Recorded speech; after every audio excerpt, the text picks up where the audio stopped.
Muy buenos días. Definitivamente el dinero electrónico está en pañales en el Ecuador. Son $1.300.000 la última cifra disponible que está en dinero electrónico, lo que significa un monto absolutamente reducido frente al tamaño de la liquidez que circula en la economía. Hay un tema de confianza, definitivamente, y por eso es lo que el dinero electrónico no ha arrancado a pesar de tener ya varios años en el mercado. Quisiera hablar con el asambleísta Cristian Viteri. Bueno, esa es la situación en general, a pesar de esfuerzos como el suyo, por ejemplo, de decir que usted está dispuesto a que le paguen su sueldo con dinero electrónico, ni siquiera recibió el apoyo de sus compañeros asambleístas. Bueno, algunos entiendo que sí solicitaron que se les pague su sueldo con dinero electrónico. Buenos días, antes que nada, la ciudadanía.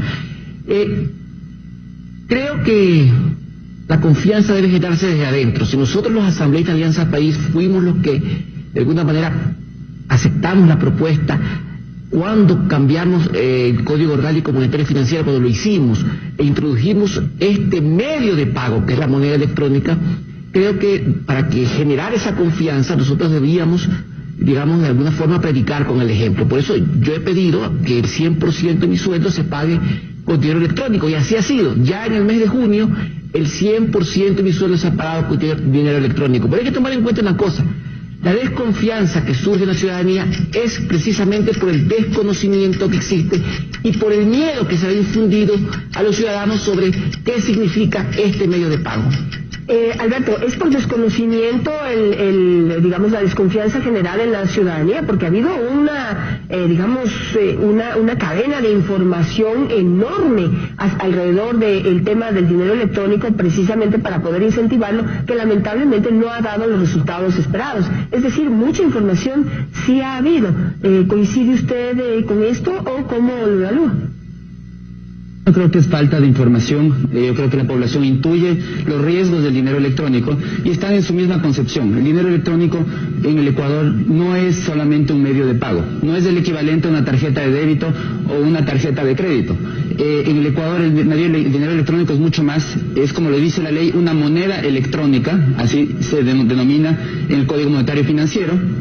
Y lo que implica esto es que el dinero, ¿dónde va a estar respaldado? Ese dinero no va a estar en la cooperativa, no va a estar en el banco privado, como estamos acostumbrados con los medios de pago actuales o con una tarjeta de débito. Ese dinero va a estar en el Banco Central. Y el problema aquí es el historial de manejo que tiene el Banco Central de los depósitos que ha recibido. ¿Qué ha hecho el Banco Central con los depósitos que recibe? De los gobiernos seccionales, del gobierno central, de la Seguridad Social, o inclusive del encaje bancario. Lo ha prestado al gobierno para financiar el gasto público. Ahí está el riesgo del dinero electrónico. Asambleísta Viteri, ahí están las razones por las que hay desconfianza, además de que el economista Burneo plantea que no es un medio de pago únicamente, sino una moneda. No, es un medio de pago. Quizás fue un error haberle puesto moneda electrónica, pero el dinero electrónico es tal cual una tarjeta de débito. Usted pone sus dólares y sus dólares están en el banco central. Y usted siempre que usted quiera hacerlos efectivos, los va a poder hacer efectivos. Yo lo he podido comprobar con mi sueldo, el 100% de mi sueldo. Pero independientemente de eso, hablemos un poco de la confianza. Aquí está cómo ha ido evolucionando poco a poco el nivel de crecimiento de los depósitos en moneda electrónica. Efectivamente, empezó por ejemplo, en marzo de este año estaba en $800.000 aproximadamente. Ahora está en $1.300.000. Puede ser una cantidad ínfima, pero es el salto a la modernidad que queremos dar justamente con este sistema de moneda electrónica. Y eso es que dicen que el gobierno se lo va a prestar, o mucho menos no, porque la ley establece que el dinero electrónico tiene que estar respaldado con activos líquidos del Banco Central. Pero es la ley, porque a mí me parece que eso no está en la ley. No sé si Alberto lo puede aclarar. Esa es una de las dudas, que no está en la ley, o estoy equivocada, Alberto. El Código Monetario y Financiero establece que debe estar respaldado con activos líquidos, pero no define qué es un activo líquido. Y tenemos ya un historial con los títulos del Banco Central que también tienen que estar respaldados con activos líquidos, y el gobierno lo que hizo es respaldarlo con bonos del Ministerio de Finanzas. Para hablar sobre el tema del respaldo, vemos que a la fecha de las reservas internacionales, que es de los activos líquidos del Banco Central, alcanzan $3.400 millones.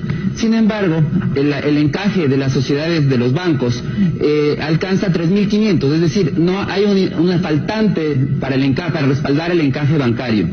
Entonces, ¿con qué dinero va a respaldarse el dinero electrónico si al día de hoy hay un faltante para poder respaldar el encaje bancario? ¿Dónde ha ido ese dinero? Ha ido a financiar el gasto público. A la fecha el Banco Central ha entregado 2.800 millones de dólares al gobierno a través de la compra de bonos para financiar gasto público. ¿Qué nos garantiza que va a ser diferente? Cuando la ley, al establecer que son activos líquidos, lo estaría permitiendo.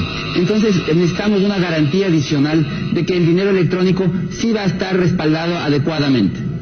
A ver, podemos darle las garantías adicionales que quiera, pero una cosa que es fundamental. Aquí está la regulación de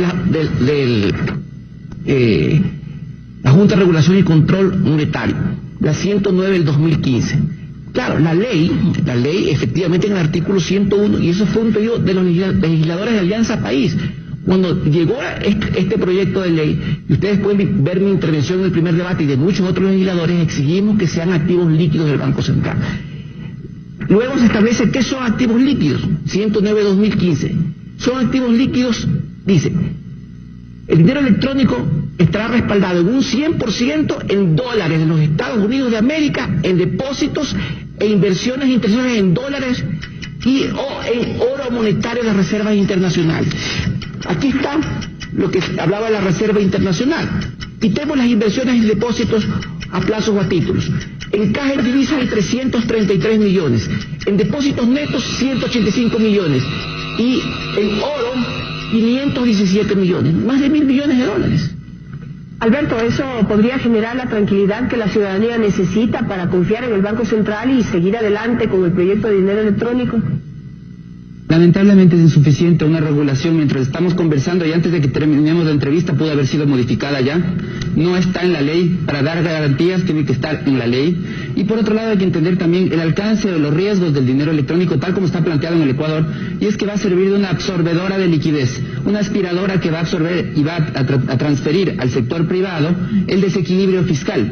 Esos recursos ya no van a ir, los depósitos que vayan en dinero electrónico no van a ir al sistema financiero privado. Esos recursos van a ir al Banco Central. Y ahí recordemos cuál es la función del sistema financiero. El sistema financiero intermedia, recibe ahorros de quien tiene excedente para entregarlo vía crédito a quien los necesita. En este mecanismo se elimina este proceso. El dinero pasa directamente al Banco Central, es decir, implicará menos depósitos y por ende menos crédito.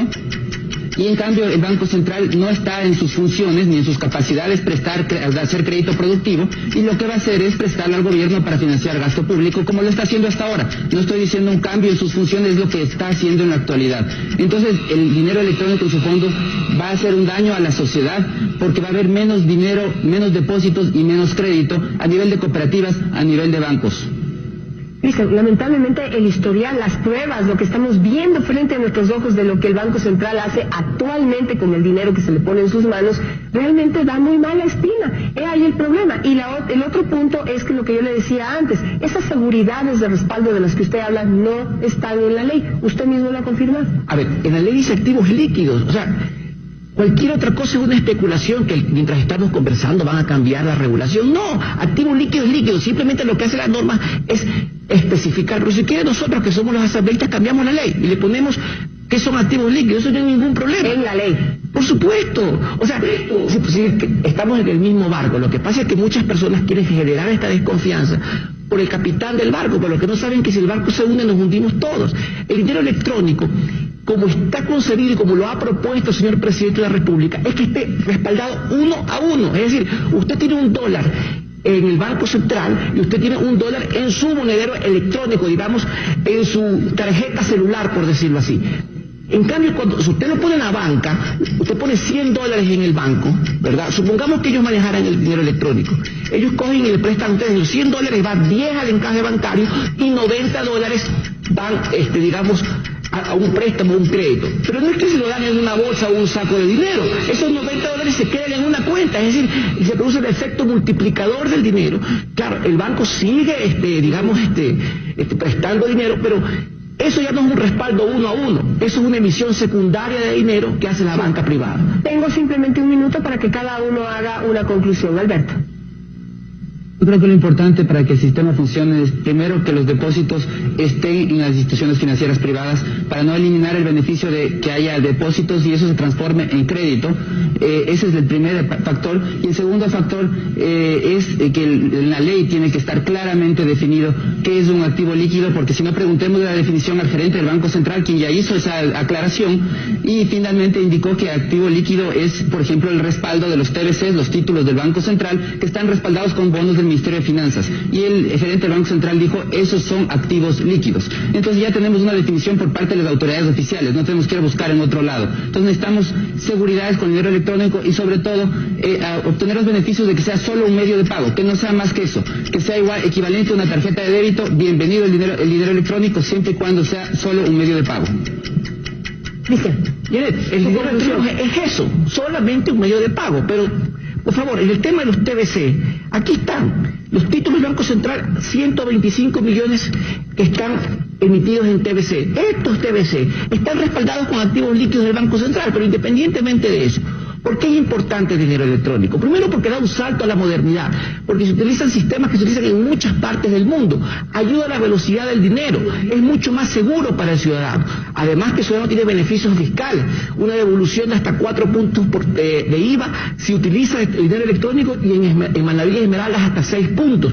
Porque no es lo mismo transportar o sacar $10 del banco para hacer una transacción con $10 efectivos que se puede demorar todo un día en rotar, que esos $10 hacerlos rotar 3 veces.